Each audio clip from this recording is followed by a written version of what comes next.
Hello friends, this is Ashwinder. दोस्तों, कैसे हैं आप सभी? उम्मीद करता हूं सभी बहुत अच्छे होंगे। दोस्तों, अगर आपको रियली में ही स्टॉक मार्केट में पैसा कमाना है तो आप जो भी स्ट्रेटेजी बनाते हैं अपनी तरफ से वो बिल्कुल फुल प्रूफ यानी कि फुल लॉस जो है उसमें बिल्कुल होने की गुंजाइश नहीं होनी चाहिए, वरना आप सिर्फ एक या दो लोट में ही ट्रेड करते रह जाएंगे। कभी भी आपकी कैपेसिटी नहीं बढ़ पाएगी।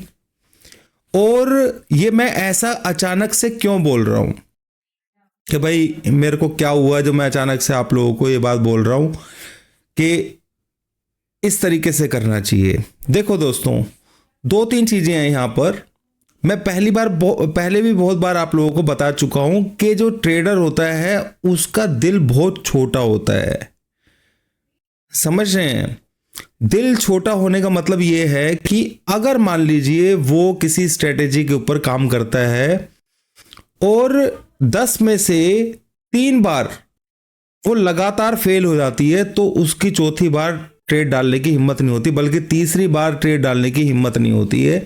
ये बात मैं अच्छे तरीके से जानता हूं और मैं 2003 से स्टॉक मार्केट में हूं और 2005 से मेरे को यह समझ में आ गया था कि 100% जो स्ट्रेटेजी है सिर्फ उसी के ऊपर काम करना है, चाहे जो मर्जी हो जाए। और उस स्ट्रेटेजी को बिल्ड करने में मैंने कितने पापड़ बेले हैं, कितनी रातें नहीं कितने सालों की रातें काली की हैं, ये मैं ही जानता हूं। फिर उसके बाद वो पोजिशनल का था, स्टॉक्स वाइज। आप लोगों ने देखा होगा दोस्तों, मैं भी देखता हूं कि आप लोगों के कोई कमेंट्स वगैरह तो आते नहीं है, इसलिए मैं स्टॉक्स वगैरह देता नहीं हूं।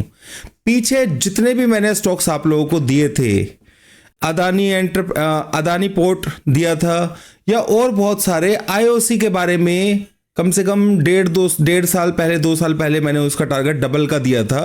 वो मेरे ख्याल से स्प्लिट होने के बाद भी मार्केट वो स्टॉक जो है 3 टाइम्स हो चुका है। तो आज तक रिकॉर्ड है जितने भी स्टॉक्स मैंने यूट्यूब के ऊपर दिए हैं टारगेट वाइज, ऐसा कभी नहीं हुआ है। कोई स्टॉक ऐसा नहीं है जिसका टारगेट अभी तक नहीं आया हो।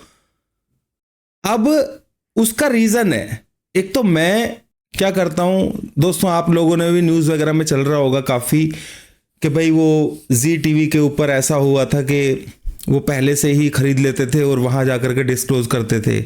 मैं कभी भी आप लोगों को एंट्री लेवल देता ही नहीं हूं, मैं सिर्फ बोलता हूं भाई ये टारगेट है, ठीक है। ओएनजीसी भी देखा आपने, मारुति देखा। मैं कभी यहां आकर के अपना क्रेडिट लेने की भी कोशिश नहीं की है कि भाई मैंने जो जो बोला था वो ये हुआ। पर मैं हमेशा एक्सपेक्ट करता हूं कि कोई तो बंदा ऐसा हो जो नीचे कमेंट करे उसने आईओसी लिया हो और उसको यहां पर टारगेट मिल गया हो और वो बोले कमेंट बॉक्स में आकर के कि सर आपने ये लेवल दिया था उस टाइम पर और इसने टारगेट अचीव कर लिया। इवन अदानी पोर्ट के बारे में भी किसी ने कुछ बोला ही नहीं। तो इस वजह से मैंने आप लोगों को स्टॉक्स देने भी बंद कर दिए, क्योंकि जब मुझे आपकी लोगों की तरफ से रिस्पॉन्स नहीं मिलता है तो मैं क्या करूंगा आप लोगों को स्टॉक्स देने के लिए, ठीक है। सेकेंडली, मैंने जितने भी स्टॉक्स आपको दिए हैं सारे निफ्टी 50 के दिए हैं जिसके अंदर हाई वॉल्यूम होता है और उन स्टॉक्स को कंट्रोल नहीं किया जा सकता है किसी लल्लू पंजू जो सोच रखते हैं कि भाई इसको इनसाइड ट्रेडिंग के थ्रू हम इसको मैनिपुलेट कर लेंगे। नहीं कर सकते हैं। और आप लोग मुझे बताइए, क्या सिस्टम है कुछ ऐसा हो सकता है कि जो एक टारगेट अगर बंदा देता है तो डैम श्योर उसको अचीव होना ही होता है? समझ रहे हैं मैं क्या बोल रहा हूं? ये वही बातें लोग समझ सकते हैं जो मुझे बहुत टाइम से फॉलो करते हैं। ये 2-3 दिन पुराने या महीने 1.5 महीने पुराने 2-3 महीने पुराने वाले लोग इस बारे में नहीं समझ पाएंगे, क्योंकि पोजिशनल के टारगेट्स ही 1-1 साल में 6-6 महीने में आते हैं। तो वो 3-3 साल पुराने जो मेरे दोस्त हैं, मेरे भाई लोग हैं जो मुझे फॉलो कर रहे हैं रियली में ही, पर मेरे को थोड़ा सा अजीब सा लगता है कि भाई अगर मैं आप लोगों को कुछ दे देता हूं तो मैं सोचता हूं कि आप लोग नीचे अपडेट करेंगे, कोई तो ऐसा हो जो अपडेट करे, ठीक है। अभी रिसेंटली मैंने एक स्टॉक आप लोगों को दिया है, मुझे आप ये बताइए कमेंट बॉक्स के अंदर, परसों फ्राइडे को वो 8% ऊपर की तरफ भागा है। 8%। मैं आईओसी वगैरह की तो बात ही नहीं कर रहा हूं, अदानी पोर्ट वगैरह सब टारगेट हिट कर चुके हैं, और लाइंस पता नहीं क्या क्या दिया था, सभी अपने टारगेट्स हिट कर चुके हैं। सिर्फ 2-3 स्टॉक्स ऐसे हैं जो हमारे लाइन में हैं इस वक्त, और वो सारे मिड कैप के हैं। इसी वजह से मैंने यहां पर ओपनली उनको नहीं बोला था, बोला भी था तो बोल करके साइड में, मतलब ऐसा नहीं जैसे शोर मचा के बोलना होता है ना, ठीक है। तो आप लोग बताइएगा जरूर, जो फॉलो करता है, कि वो कौन सा स्टॉक है जो 8% की उसने अपसाइड दिखाई है हमें। दोस्तों निफ्टी के अंदर इस वीक का जो सपोर्ट रहेगा वो 21,550 ये लिख लीजिए, और रेजिस्टेंस जो है वो 22,100, यानी कि एक रेंज है ये। आप ये मत समझिए कि सपोर्ट रेजिस्टेंस यानी कि 500 के पास से मार्केट ऊपर की तरफ आ सकता है, और 22,100 के 150 के आसपास से मार्केट नीचे की तरफ खिसक सकता है।